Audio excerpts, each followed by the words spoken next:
तुम्हारा कबीर इतना महान कैसे?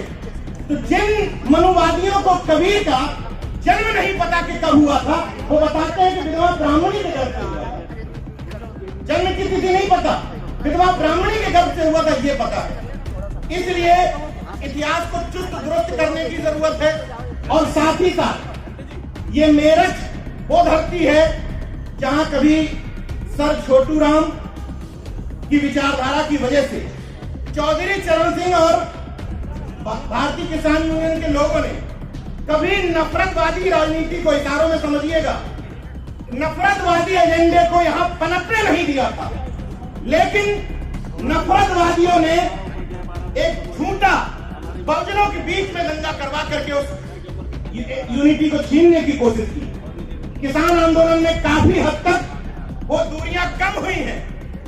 यहां से शपथ लेकर के जाइए कि उन नफरत भारतीयों को पश्चिम उत्तर प्रदेश से उखाड़ फेंकेंगे। इतना तो कम से कम कर सकते हैं। ये बात बिल्कुल सही है कि हम लोग इन मंचों से ये नहीं तय कर सकते कि किसकी सरकार बनेगी, किसकी नहीं बनेगी, लेकिन इन मंचों से ये तो तय कर सकते हैं कि हमारे मुद्दों के आधार पर बनेगी, हमारी विचारधारा के आधार पर बनेगी।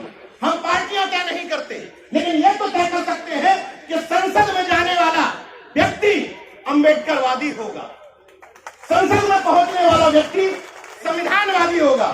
ये तो तय किया जा सकता है। अब छोटे छोटे अनुरोध कर लेता हूं क्योंकि समय बहुत कम है। छोटे छोटे अनुरोधों के साथ बात खत्म करूंगा। कोई बात नहीं करूंगा ये परिवर्तन वो परिवर्तन, यहां क्रांति कर दो। छोटे छोटे अनुरोध करता हूं आप बहुजन समाज के लोगों से। बहुजन यूनिटी विषय है, ये जितने भी कार्यक्रम हो रहे हैं, मुझे इनके पीछे पृष्ठभूमि में वजह लगती है बहुजन एकता। तो मैं इसी बहुजन एकता पर बात करूंगा कि आएगी कैसे। अगर इन मंचों से इस बात को इस तौर पर समझिएगा कि एक बहुजन बोल रहा है, अगर किसी और दिशा में ले गए तो फिर आप आलोचना करते रहेंगे। अगर बहुजन एकता हम चाहते हैं तो जो चाहते हैं उनके लिए बता रहा हूं ये फॉर्मूला कि अगर बहुजन एकता हम चाहते हैं तो हमें इन मंचों पर सिंधियाल चौरसिया को भी याद करना पड़ेगा, हमें इन मंचों पर संतराम बीए प्रजापति को भी याद करना पड़ेगा, हमें इन मंचों पर कर्पूरी ठाकुर को भी याद करना पड़ेगा। और अगर बाबा साहब को इसलिए याद कर रहे हैं कि उन्होंने 22 प्रतिज्ञाएं दिलवाई थी, तो सम्राट अशोक का कोई योगदान नहीं था क्या? क्यों हमारे नारों में सम्राट अशोक नहीं आते हैं? इस बात को बड़े दिल करके सोचिएगा। जिस तरीके से किसी भी जाति का व्यक्ति मंच पर तलाशता है चुनाव के समय कि हमारी जाति का नेता कहां बैठा है, टॉर्च लगा के ढूंढता है, उसी तरह आपके नारों में बहुजन समाज तलाशता है कि हमारी हिस्सेदारी नारों में है या नहीं। अफसोस कि नहीं है। उस हिस्सेदारी को अपने नारों में लाना पड़ेगा। ये बताना पड़ेगा कि पेरियार ललई बौद्ध बने थे और हमारे पूर्वज थे। ये बताना पड़ेगा। ये बताना पड़ेगा कि ये मेरठ महाराज सिंह भारती की धरती है, जो यहां से सांसद भी रहे, एमएलसी भी रहे और अर्जक संघ के संस्थापकों में से एक थे। ये बताना पड़ेगा कि महाराज सिंह भारती जाट समाज से आने वाले वो सांसद थे जिन्होंने सदन में आज तक किसी सांसद ने नहीं बोला है। ये बड़ा दिल करके बताना पड़ेगा। महाराज सिंह भारती ने सदन में बोला था कि मेरे मरने के बाद इस सदन में मौन न रखा जाए क्योंकि मैं आत्मा परमात्मा में भरोसा नहीं रखता।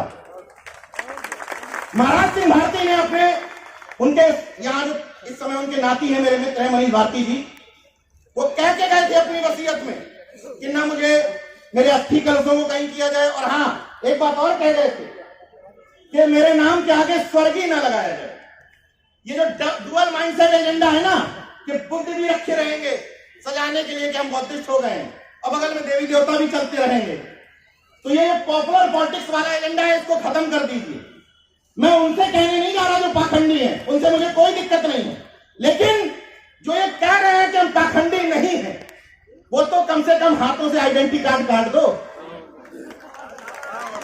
जो कह रहे हैं कि हम नहीं है, मैं किसी के खिलाफ नहीं बोल रहा हूं, तुम खुद कहने आए हो कि हम बहुजन हैं। अगर बहुजन हो, अगर बाबा साहब के अनुयायी हो, अगर सम्राट अशोक के अनुयायी हो, तो गले से और हाथों से आइडेंटिटी कार्ड खत्म कर दो। इतना तो किया जा सकता है।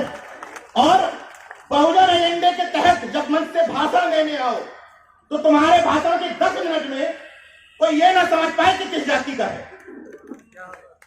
सबसे महत्वपूर्ण बात बता रहा हूं, होता यह है कि अगर मैं मन से 10 मिनट में 5 बार संत गाड़ेकर का नाम ले रहा हूं तो क्लियर हो जाता है कि ये है। ये नहीं होने देना है। और 35 मिनट में 30 मिनट बाबा साहब को रटोगे, बहुजन यूनिटी नहीं आएगी। 35 मिनट में 30 मिनट इन सबको बताना पड़ेगा, सबको, क्योंकि देश को बनाने में, इस समाज को बनाने में सबका योगदान है। समझो भैया, कब समझोगे ये बात कि हमें बड़ा दिल करके बहुजन एकता बनानी है। ये समझना पड़ेगा कि अपने घरों में क्रॉस करना पड़ेगा कनेक्शन। घर के सामने घुसे और पहली तस्वीर देखते हुए क्लियर हो गया कर्पूरी ठाकुर चन्नाई समाज का घर होगा। ये चेंज करना पड़ेगा। अगर अपने अपने घरों में अपनी अपनी जाति का महापुरुष रखे हो तो इस कार्यक्रमों में आने से कोई फायदा नहीं होगा। बदल दो, 5-6 महापुरुष टांग लो। और अपनी जिस कार से इस तरह के बहुजन शादियों में जा रहे हो, मुझे कोई दिक्कत नहीं। बहुजन एकता के कार्यक्रमों में अगर जा रहे हो और तुम्हारी गाड़ी में 5 सीट में 5 तुम्हारी जाति के बैठे हैं तो तुम बहुजन एकता के दुश्मन हो। कोई इसमें मुझे दो राय नहीं। और अगर तुम्हारी भावनाएं तब जागरूक होती है कि आज मेरे महापुरुष, मेरे जाति के महापुरुष की जयंती है, तब मेरी भुजाएं फड़फड़ाने लगी कि अरे कहीं जयंती नहीं बन रही, तो तुम बहुजन एकता के दुश्मन हो। समय के साथ बदलना पड़ेगा। जो पहले फेज का जागरूक है, पहले फेज का, मान लिया कि जाति के नाम पे तुम जागरूक हुए हो, लेकिन कब तक? 1 साल छूट दे दी, जाति के नाम पे जागरूक रहो। 2 साल छूट दे दी, 3 साल छूट दे दी। अरे जो 20-25 साल से अम्बेडकर भाग, नमो बुद्धाय, जगदेव बाबू और रामस्वरूप वर्मा की बात कर रहे, तुम तो बदल जाओ। तब तो 1 साल वाले को बताओगे कि तुम चेंज हो जाओ। 25 बताइए, ओबीसी तो मूर्ख था, तो जो होशियार थे, जो 30 साल पहले बाबा साहब को समझ गए थे, वो खटीक में ट्रांसफर क्यों नहीं कर पाए अम्बेडकर वहां? वो पासियों में ट्रांसफर क्यों नहीं कर पाए अम्बेडकर वहां? हमारी गलती, हम तो मूर्ख थे, हम तो कावड़ हो रहे थे। महत्वपूर्ण सवाल है ये। इसलिए मेरे जैसे व्यक्ति को भी आरएसएस ट्राई करती है, मेरे जैसे व्यक्ति को जो सब कुछ स्पष्ट है। केवल गूगल पे नाम डालिए नीरज भाई पटेल, सब कुछ स्पष्ट हो जाएगा कि क्या हूं। मेरे जैसे व्यक्ति को आरएसएस ट्राई करती है और आप अपने घर के बगल के व्यक्ति को ट्राई नहीं मारते। अरे छोड़ो यार, वो तो पाखंडी है। ट्राई मारिए, ट्राई। जितने भी आपके आस पड़ोस लोग रह रहे हैं, बिना ये सोचे हुए कि फलाना तो ये है, ट्राई मारिए। मैं चुनौती दे रहा हूं कि जिन समाजों को आप पाखंडी कहते हैं, उन्हीं समाजों से मैं हजारों अम्बेडकरवादी तैयार कर सकता हूं। मेरा चैलेंज है और ये कार्यक्रम इस बात का गवाह है। इस सूखी धरती पर ये क्रांति की धरती हुआ करती थी, लेकिन अब ये कहा जाने लगा था कि पश्चिम उत्तर प्रदेश में लोगों के पेट भरे हुए हैं, जमीनें काफी ठीक ठाक हैं, दिल्ली से सटा हुआ है, तो यहाँ के लोग बहुजन मूवमेंट नहीं समझते। सोचिए कि एक व्यक्ति अभी कुछ दिन पहले लखनऊ में कार्यक्रम करने के बाद 3 महीने से यही डेरा डाल दिया, तो भंते सुमित रतन जैसा एक व्यक्ति सीमित संसाधनों के साथ इतना बड़ा आयोजन कर सकता है, तो आप तो यही के हो, आप क्या नहीं कर सकते? तो भंते जी को अगली बार, अभी आप दूसरे जगह का व्यक्ति आपको बुलाया, आइए हम कार्यक्रम करेंगे आपके पूर्वजों का। अगली बार आप कार्यक्रम करिएगा और इनको बुलाइए कि आइए हम कार्यक्रम कर रहे हैं और आपको हिम्मत से बुलाएंगे। तब इन कार्यक्रमों की सार्थकता होगी। और एक अंतिम बात के साथ बात खत्म कर दूंगा, क्योंकि बहुत सीनियर लोग बैठे हुए हैं। एक और समस्या है सामाजिक संगठनों के साथ, हम ही हैं। मेरा अनुरोध यह है कि जितने भी सामाजिक संगठन के पुरोधा है वो ये सोचे कि हम भी हैं। बहुत सारे लोग देश में अच्छा काम कर रहे हैं, बहुत सारे लोग, बहुत लोग मंच पर अच्छे वक्ता हैं, बहुत सारे लोगों के पास अपनी अपनी फिलॉसफी है। उस फिलॉसफी में हम भी एक हैं।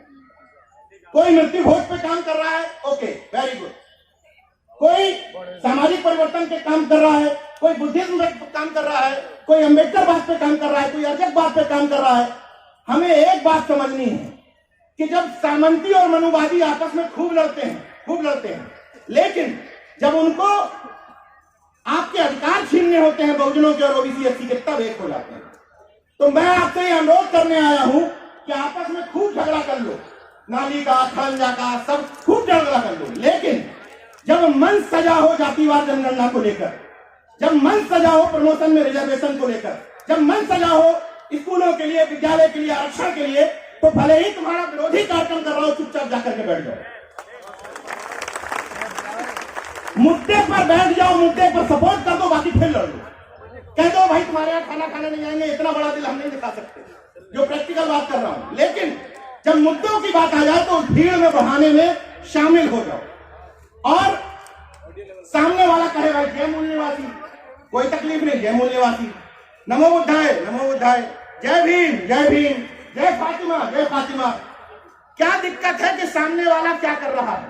कोई जरूरी है कि हमारा संगठन, हमारा बैनर, हमारा नारा तभी ये देश बाबा साहब का या बुद्धिस्ट देश बनेगा? एजेंडा ये होना चाहिए कि तुम कुछ भी सामने से बोलोगे जो हमारी बहुजन एकता में शरीक होगा, हम वो इस तरफ से बोल देंगे। बस नफरत वाला, भ्रुक्ति तान करके दूसरे को चिढ़ाने वाला, सांप्रदायिक ताकत को बढ़ाने वाला जय जय श्री राम नहीं करेंगे।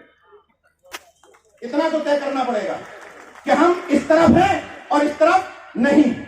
और इसीलिए राजेंद्र पाल गौतम जी जिस मंच पर हैं, उस मंच पर बगली में बैठे हैं, तो वहां से थोड़ी सी एनर्जी इस तरफ को आ रही थी, तो एक चीज याद आ गई।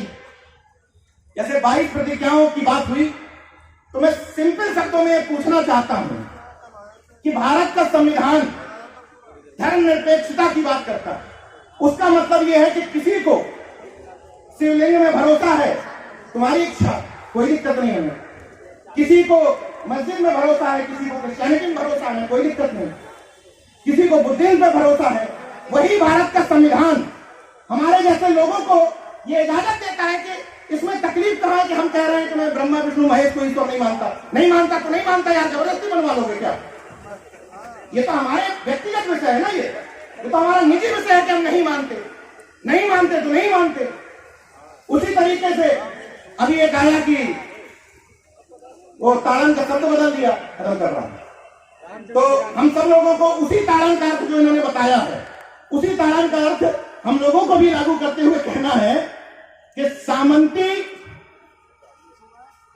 मनुवादी और चुटियाधारी ये सब ताड़न के अधिकारी है। ताड़न का अर्थ क्या है? बस हम शिक्षा की बात कर रहे हैं, संवैधानिक लोग, हम लोग संवैधानिक लोग हैं, हम लोग शिक्षा की ही बात कर रहे हैं। तो शिक्षा देना जरूरी है कि नहीं? तुम हमको क्यों दोगे, तुम हमसे बदले में भी लो। इन्हीं शब्दों के साथ बात खत्म करता हूं। नाक छोटी कर लीजिए, दिल बड़ा कर लीजिए, मुद्दों पर एकजुट हो जाइए, यूनिटी को बढ़ाने के लिए क्रॉस कनेक्शन करिए, अंतरजातीय विवाह करिए। जिस तरीके से शिवाजी की मां जीजाबाई और उनके पिता दादी भोसले का अंतरजातीय विवाह हुआ था, तो शिवाजी जैसी संतान पैदा हुई थी। तो अगर अंतरजातीय विवाह करोगे, बहुजन एकता बनेगी और परम प्रतापी संतान भी जन्म लेगी। अपनी अंतिम शब्दों के साथ बात खत्म करूंगा। बंते जी के शब्द चुराते हुए उनके मुंह से बोल देता, अपने मुंह से बोल रहा हूं उनके शब्द, कि अभी तो परिंदे शुमार करना है, फिर हम बताएंगे कि किस किस पे वार करना है। अभी तो परिंदे शुमार करना है, फिर हम बताएंगे कि किस किस पे वार करना है। बड़ा गुरूर है सामंतियों तुझे, मगर हम बुद्धिवादियों को भी जिद है कि दरिया को पार करना है। जय विज्ञान, जय संविधान, नमो बुद्धाय, जय भीम, जय अर्जक, इनकलाब जिंदाबाद, कुल गुलाम जिंदाबाद।